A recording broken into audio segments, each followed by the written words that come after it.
Hey everyone, welcome to our channel Basas Academy. So today in this lecture we are going to cover some of the MCQs. So we have taken an initiative called Pre-Boost. तो जैसा कि आप लोग जानते हो कि prelims आने वाली है, ठीक है। सो प्रीलिम्स के लिए प्रिपरेशन के लिए हम लोगों ने ये Pre-Boost लॉन्च करा है और इसमें हम लोग बहुत सारे MCQs देखेंगे डेली। इसमें टॉपिक में हम लोग अभी मॉडर्न इंडियन हिस्ट्री के सम ऑफ द MCQs को कवर करेंगे और फिर अपकमिंग लेक्चर्स में जो डिफरेंट भी अदर सब्जेक्ट्स हैं उनके भी MCQs को हम लोग डेली सॉल्व करेंगे, प्लस हम लोग जो भी करंट अफेयर्स है उनकी भी सम ऑफ द MCQs को भी हम लोग सॉल्व करेंगे, ठीक है। So this lecture is presented by me Manish Chaudhary and you can subscribe our channel Basas academy. So lecture start करते हैं। फर्स्ट क्वेश्चन है, consider the following statement about the Indian National Army. The idea of Indian National Army was first conceived by Mohan Singh, an officer of British Indian Army. Recruits were sought only from Indian prisoner of war and ex-army men in British forces. Indian National Army was headquartered at the Calcutta. ठीक है?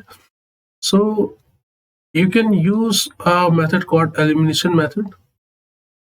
Elimination method में क्या होता है कि आप जो भी बहुत सारे स्टेटमेंट्स को आप अगर देखोगे तो बहुत सारे स्टेटमेंट्स होते हैं वो आप इजीली उसको एलिमिनेट कर सकते हो। तो उससे क्या होता है कि आपकी जो क्वेश्चन को सॉल्व करने की जो क्वेश्चन की जो सही होने की जो पॉसिबिलिटी वो हाई हो जाती है। इससे इसमें आप देखोगे तो इंडियन नेशनल आर्मी की जो हेडक्वार्टर थी वो कलकत्ता ये जो स्टेटमेंट है ये गलत है। आपको ये पता होगा तो ये आप इजिली आप DNC एलिमिनेट कर सकते हो। आप अगर देखोगे तो स्टेटमेंट 1 एंड 2 में मतलब A और B में 1 कॉमन है, मीन्स कि ये जो स्टेटमेंट ये सही होगा ही होगा, मीन्स केवल आपको ये देखना है।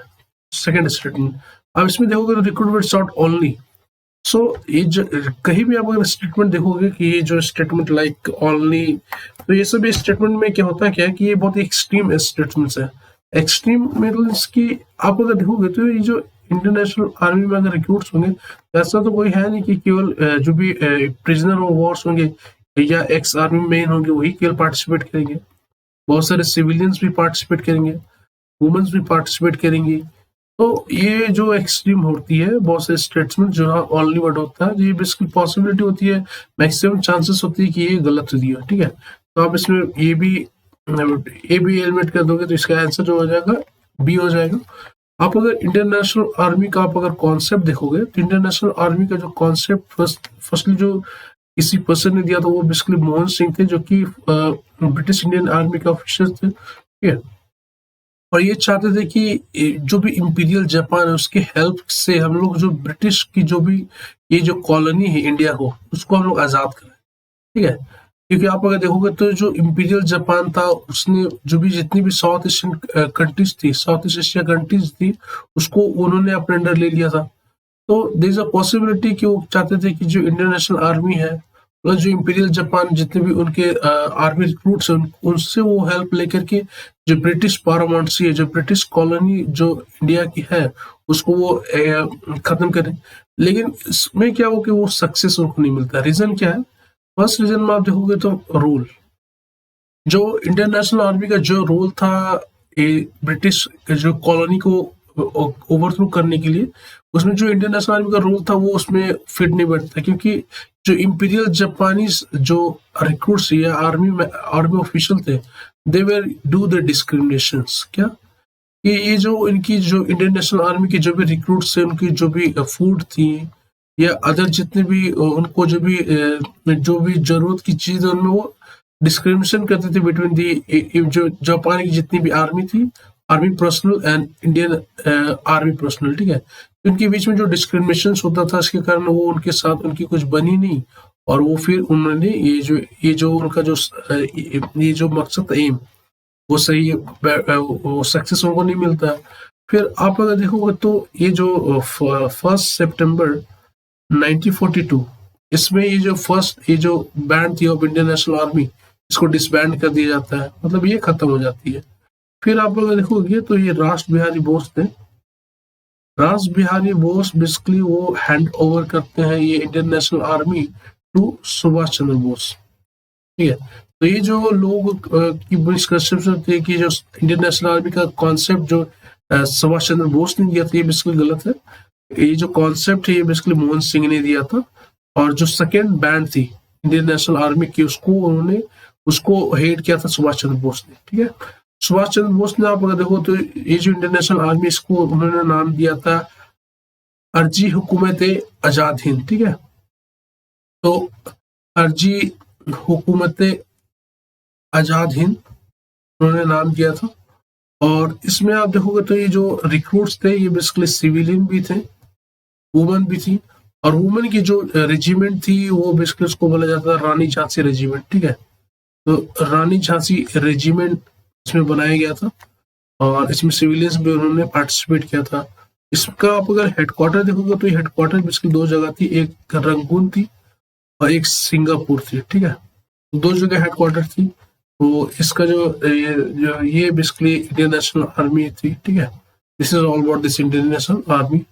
नेक्स्ट क्वेश्चन चलते हैं। Consider the following statement about Congress Socialist party. First, this was founded by effort of Jayaprakash Narayan, Mino Manshani and others. It worked within the Congress party and accepted Congress as the primary body leading to the national movement. ठीक है। सो इसमें कौन सा statement सही है कौन सा गलत है इसको आप देख सकते हो, ठीक है।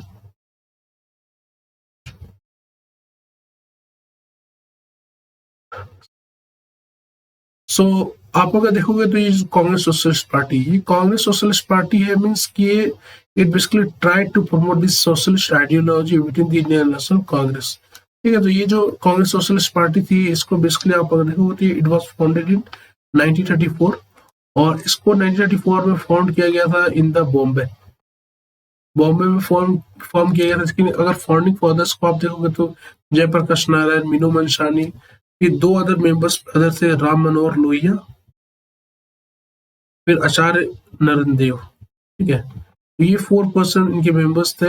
और इसमें देखोगे तो it work within the Congress party and accepted Congress as the primary body leading to the national movement. तो इंडियन नेशनल कांग्रेस की जो रोल थी, जो हेजीमनी थी उसको वो एक्सेप्ट करते थे। तो इसका आंसर जो होगा बोथ हो जाएगा।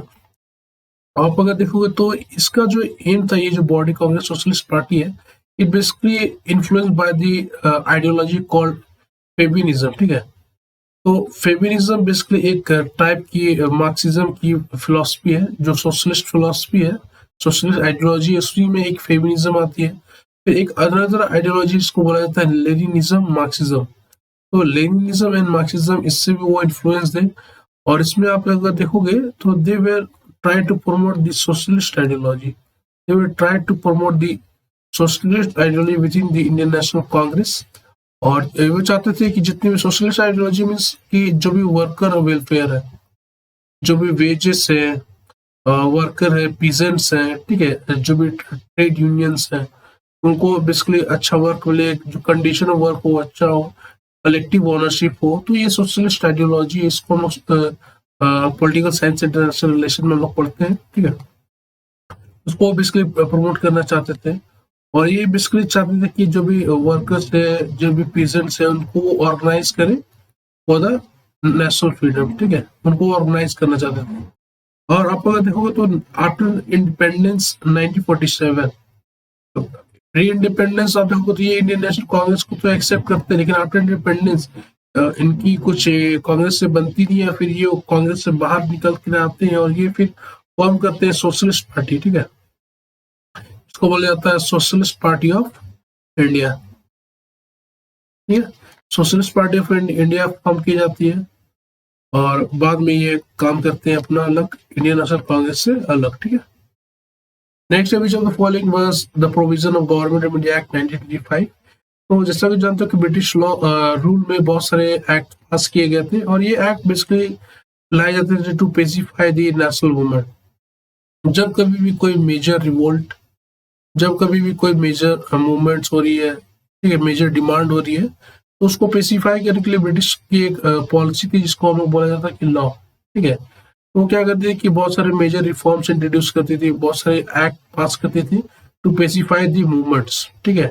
जो भी इंडियंस है उनको सपोर्ट पाने के लिए वो बहुत सारे एक्ट इंट्रोड्यूस करती थी। तो उसी में एक गवर्नमेंट ऑफ इंडिया एक्ट 1935 पे इसमें क्या क्या प्रोविजन है उसको हम लोग को देखना है।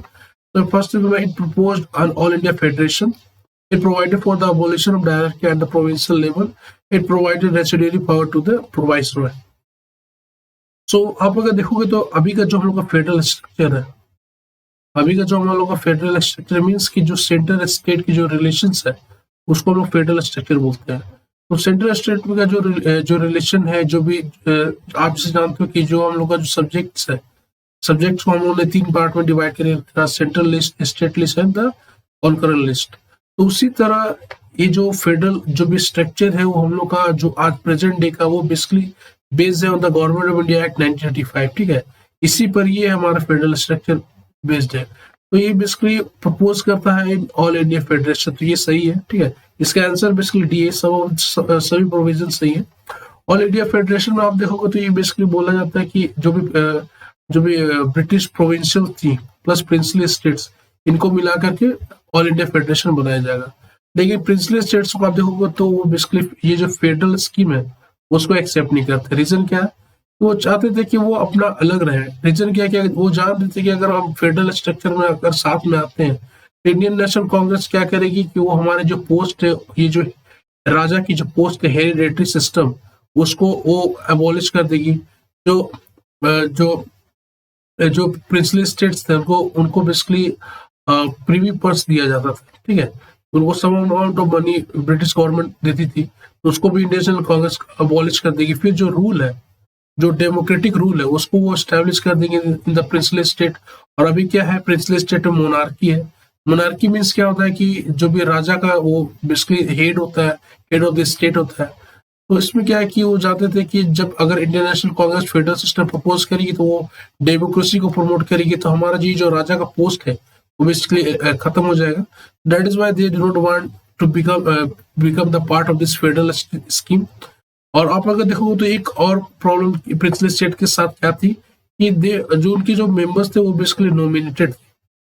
नॉमिनेटेड मेंबर्स मींस कि जो प्रिंसली स्टेट के जो भी मेंबर्स होंगे वो नॉमिनेटेड किए जाएंगे बाय द प्रिंस हिमसेल्फ। और प्रिंस वो उसी पर्सन को जो नॉमिनेट करता था कि जो उनके फेवर में बात करे, ठीक है। तो जो लोग जिसको प्रिंसली स्टेट के जो भी नॉमिनेटेड मेंबर जो रिप्रेजेंट कर रहा है वो बेसिकली नॉमिनेटेड थे, ना कि इलेक्टेड। तो इसके लिए इंडियन नेशनल कांग्रेस को रिजेक्ट कर रही थी, ठीक है। फिर आप अगर देखोगे तो it provide for the evolution of dietary at the provincial level, ठीक है। तो ये जो डायरेक्टी का जो सिस्टम है इसको बेसिकली एबॉलिश कर दिया गया था इन द प्रोविंसेस में। और ये जो प्रोविंशियल डायरेक्टी का जो सिस्टम है इसको एबॉलिश करने के बाद एक नया स्कीम इंट्रोड्यूस किया गया था जिसको बोला जाता है डायरेक्टी ऑटोनॉमी।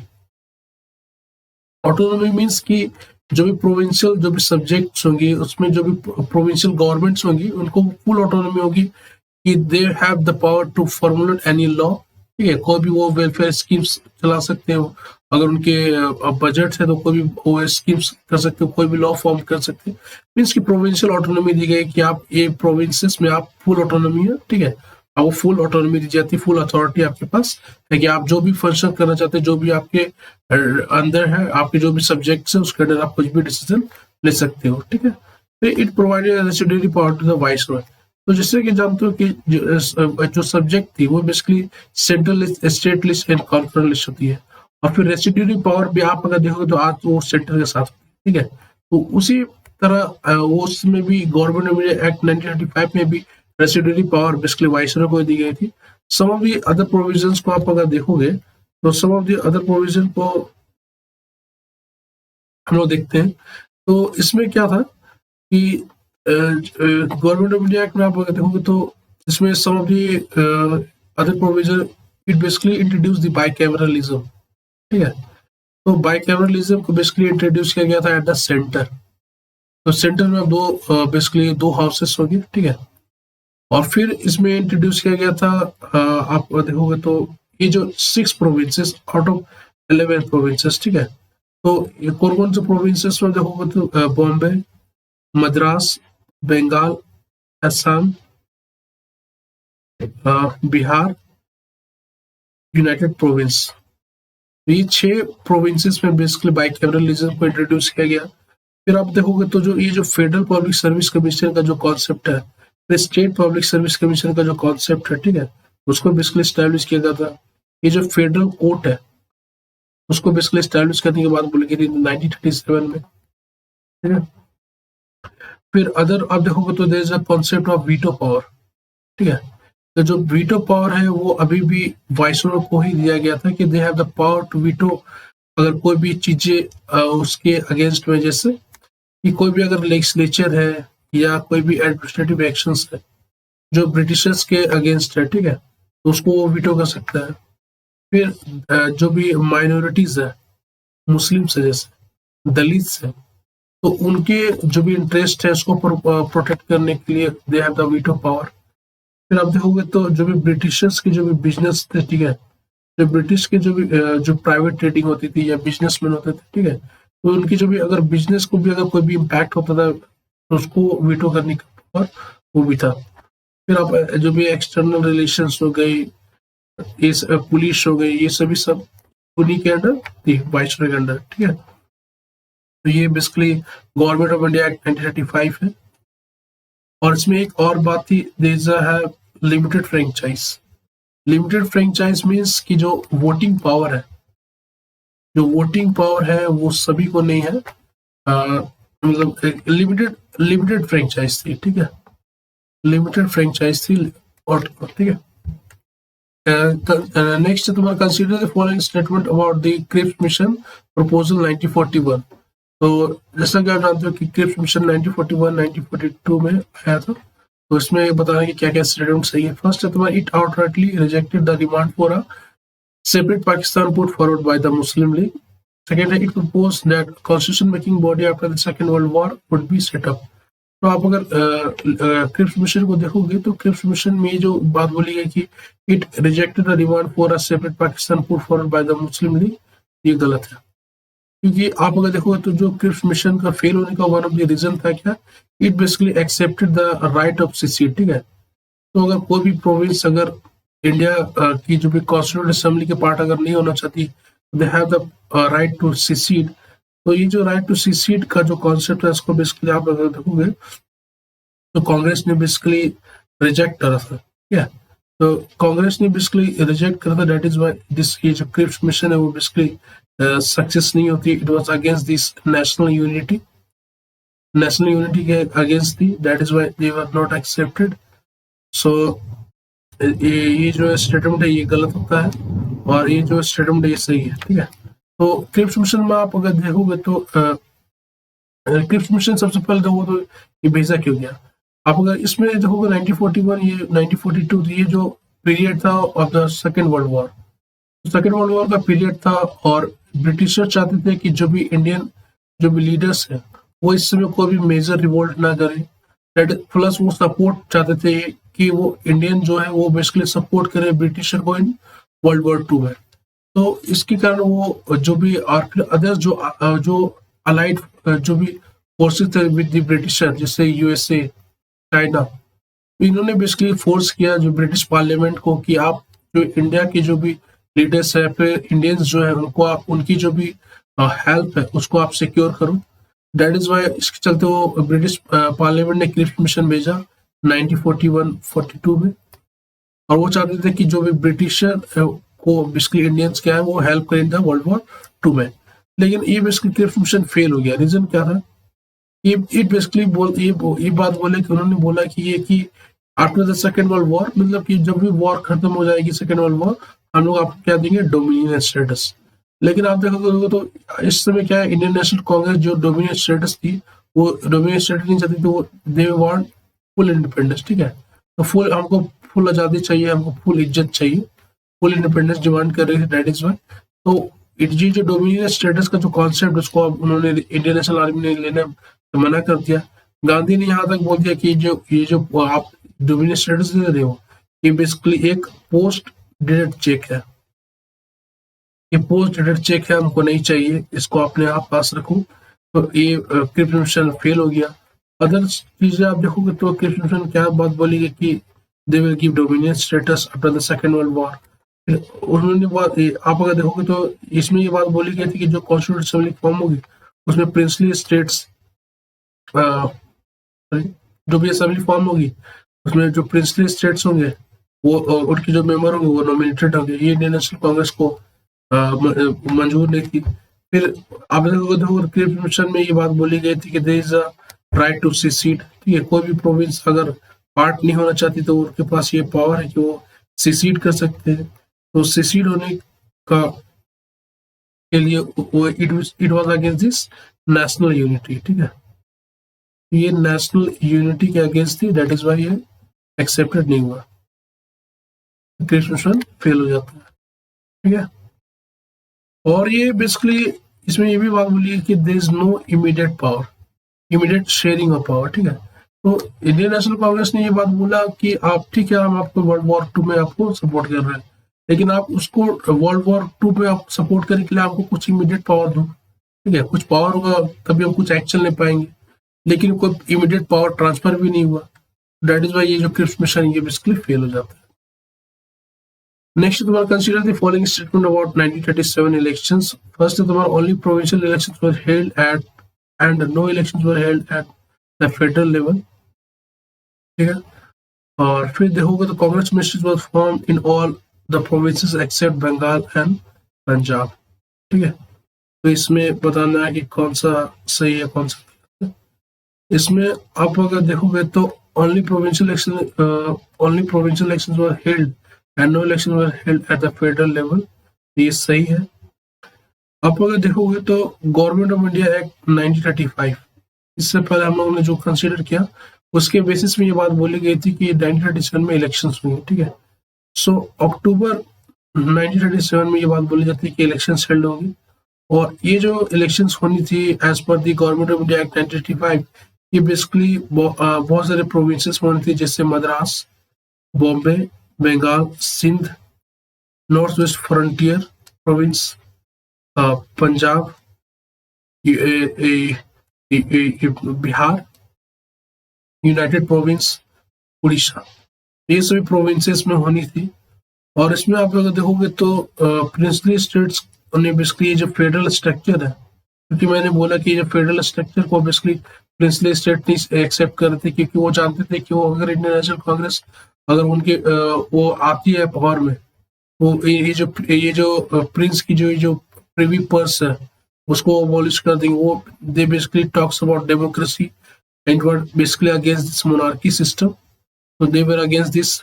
प्लस ये नॉमिनेटेड मेंबर्स थे प्रिंसली स्टेट्स के, इंडियन नेशनल कांग्रेस ने उन्होंने रिजेक्ट कर दिया था। तो बेसिकली ये जो फेडरल स्कीम है ये बेसिकली इन रियलिटी आती नहीं है, तो ये फेडरल स्कीम चूंकि नहीं आती तो ये बेसिकली ये बात बोली गई थी, लेकिन ये बेसिकली होती नहीं है, ठीक है।